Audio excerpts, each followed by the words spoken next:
శ్రీరామచంద్రాయ నమః. శ్రీ సీతారామాభ్యాం నమః. శ్రీమద్ వాల్మీకి రామాయణము యుద్ధకాండము 3వ సర్గము. శ్రీరాముని కోరికపై హనుమంతుడు లంకానగర రక్షణ వ్యవస్థను దాని వైభవమును గూర్చి ఆ ప్రభువునకు వివరించుట.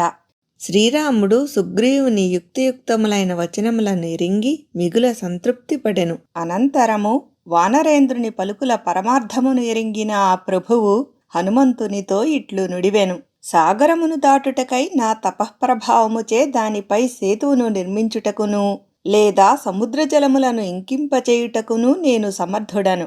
ఓ కపివరా, సులభముగా ప్రవేశింపరాని ఆ లంకానగరమునందు జల స్థల వనాది దుర్గములు ఎన్ని గలవు?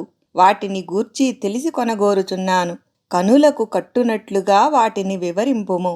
నీవు రావణుని బలముల పరిమాణమును, దుర్గద్వారములను, రక్షణ వ్యవస్థను, రాక్షసుల భవనములను బాగుగా చూచియుంటివి. వాటినన్నింటినీ ఉన్నది ఉన్నట్లుగా తెలుపుము. అందులకు నీవు సర్వవిధములా సమర్థుడవు. శ్రీరామచంద్ర ప్రభు యొక్క వచనములను విని వాక్చతురులలో శ్రేష్ఠుడైన మారుతి ఆ స్వామికి ఇట్లు విన్నవించెను. ప్రభూ, లంకానగరము యొక్క ప్రాకారములను, అగట్టల తీరుతెన్నులు, రక్షణ వ్యవస్థ, రావణుని బలములు, దానిని కాపాడుచున్న విధము, రావణుని ప్రభావము, రాక్షసుల స్వామి భక్తి, లంకానగరము యొక్క వైభవము, సముద్రము యొక్క భయంకర స్థితి, అచటి కాల్బలముల పరిమాణము, వాహనముల సంఖ్య మున్నగువానిని విపులముగా తెలిపెదను. దయతో ఆలకింపుము అని పలికి హనుమంతుడు వాటిని యథాతథముగా వివరింపసాగెను. లంకావాసులెల్లరునూ హర్షప్రమోదములతో హాయిగానున్నారు. ఆ పురము మదపుటేనుగులతోడను, అసంఖ్యాకములైన రథములతోనూ, బలిష్ఠములైన గుర్రములతోనూ, రాక్షస సేనలతోనూ నిండియున్నది. అందువలన శత్రువులకు అది దుర్భేద్యమైనది. ఆ నగరమునకు నలువైపులా పెద్ద ద్వారములు గలవు. అవి విశాలముగను ఎత్తుగను నిర్మింపబడినవి. వాటి కవాటములు మిగుల దృఢమైనవి. వాటి చుట్టూను అగట్టలు గలవు. ఆ ద్వారములపై శక్తిమంతములైన గొప్ప యంత్రములు గలవు. అవి బాణములను, శిలలను వర్షింపగలవు. ఆ నగరముపై దాడి చేసిన శత్రు సైన్యములను అవి గట్టిగా నిలువరించును. ఆ ద్వారములకడ వీరులైన రాక్షస గణములచే వందల కొలది శతఘ్నులు ఏర్పరచబడినవి. అవి లోహ నిర్మితములు, మిగుల శక్తిమంతములు, శత్రు భయంకరములు. అవి నిరంతరము సిద్ధముగా నుంచబడి ఉండును. ఆ నగరము చుట్టూనూ గల ప్రాకారము బంగారముతో నిర్మింపబడినది. దానిపై మణులు, వజ్ర వైడూర్యములు, ముత్యములు పొదుగబడినవి. అది ఎత్తైన దగుటచే దానిని శత్రువులు అధిరోహింపజాలరు. ఆ ప్రాకారము చుట్టూను అగాధములైన అగట్టలు గలవు. అవి చల్లని జలములతో నిండి చూడముచ్చటగా ఉండును.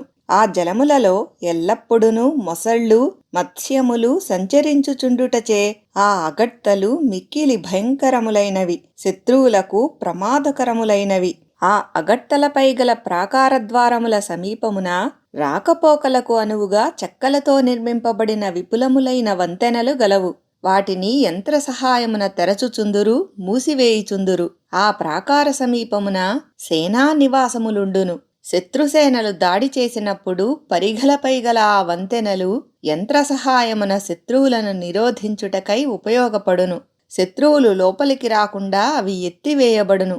ఒకవేళ శత్రువులు వాటిపై చేరినచో వారు అగట్టలలో పడవేయబడుదురు. వాటిలో ఒక వంతెన బలమైనది, మిగుల దృఢమైనది, అభేద్యమైనది. అది పెక్కు బంగారు స్తంభములతో, వేదికలతో విలసిల్లుచుండును. శ్రీరామచంద్ర ప్రభు రావణుడు నిరంతరము యుద్ధోత్సాహముతో విలసిల్లుచుండును.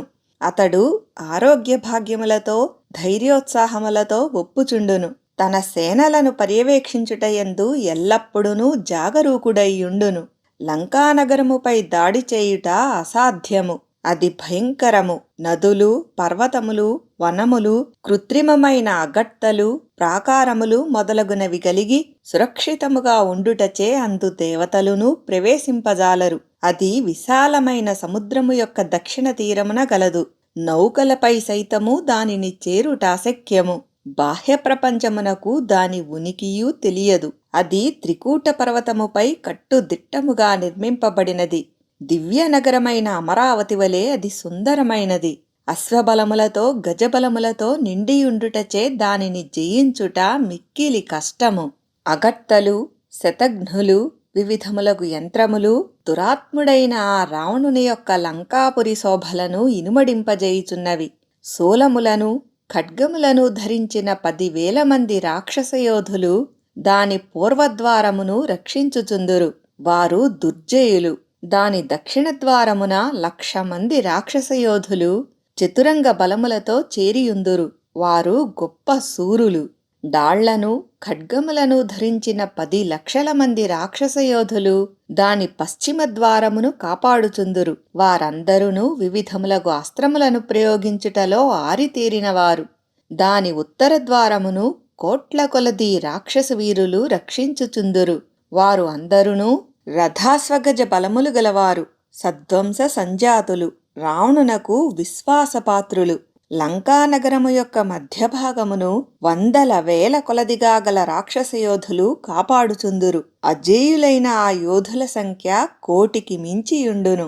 నేను అచటి పరిఖలపై గల వంతెనలనన్నింటినీ భగ్నము చేసి తిని, అగట్టలను రాళ్లతో ఇటుకలతో నింపివేసి తిని, లంకానగరమును దగ్ధమునర్చి తిని, ప్రాకారములను నేలమట్టమునర్చి తిని.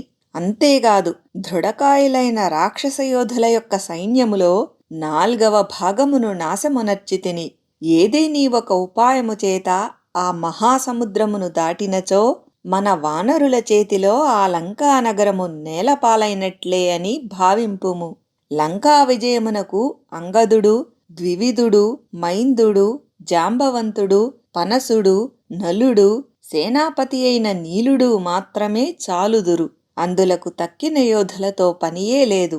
ఓ రఘువరా, ఈ అంగదుడు మొదలైన వారే సముద్రమును లంఘించి రావణుని రాజధాని అయిన లంకకు చేరుదురు. పిమ్మట వారు అచటగల పర్వతములను, వనములను, అగట్టలను, ముఖద్వారములను, ప్రాకారములను, సమస్త భవనములను ధ్వంసమునర్చి సీతాదేవిని తీసుకొని రాగలరు. కనుక ఓ ప్రభూ, మన సమస్త బలములను కూడగట్టుకొని సర్వసన్నద్ధులగుటకును సుముహూర్తమున బయలుదేరుటకును అంగదాదులను ఆజ్ఞాపింపుము. వాల్మీకి మహర్షి విరచితమై ఆదికావ్యమైన శ్రీమద్ రామాయణమునందలి యుద్ధకాండమునందు ఇది 3వ సర్గము.